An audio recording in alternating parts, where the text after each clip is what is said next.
My name is Martin Ridderstråle, Senior Consultant Endocrinologist at Steno Diabetes Center in Copenhagen. I'm going to summarize our findings in the 6-year follow-up of non-pharmacological and non-surgical obesity treatments that has just been published. Now, it is well known that obesity is an increasing concern, leading to diabetes and other cardiometabolic diseases, and that there are two contemporary and effective ways of dealing with this challenge: bariatric surgery and incretin-based drug therapy. But it is also true that very few people will have access to or afford and benefit from these solutions, given the magnitude of the problem.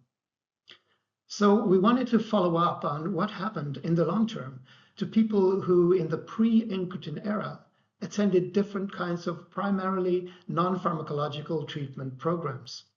The popular view of these attempts is that they don't work, certainly not in the long term.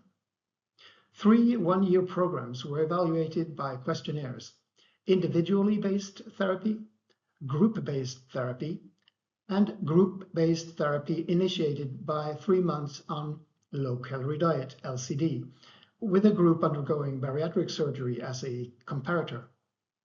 Surgery worked better, there is no doubt, in terms of weight loss and outcomes, but to our surprise, we found that the non-surgical programs also worked in the long term, particularly LCD-initiated group therapy, where 42% of patients maintained more than 10% weight loss over time.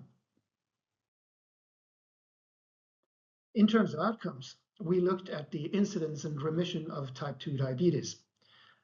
Bariatric surgery, again, worked as would be expected from previous academic trials, but so did non-pharmacological treatments, in a manner corresponding to the weight loss obtained and maintained. There are several limitations to observational studies such as ours. It was a study of clinical practice reflecting the informed choices of patients and clinicians.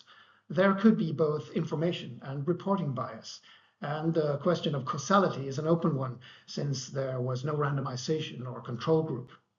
We discuss these limitations further in the article. But our conclusion is a positive one, a message that non-surgical and non-pharmacological treatments can be effective, even in the long term, at least for those who choose to attend them. In terms of next steps, a more precise approach to whom would benefit from what intervention would be welcome. But the first step must be to recognize that these attempts actually may work and start implementing what we now already know. Thank you.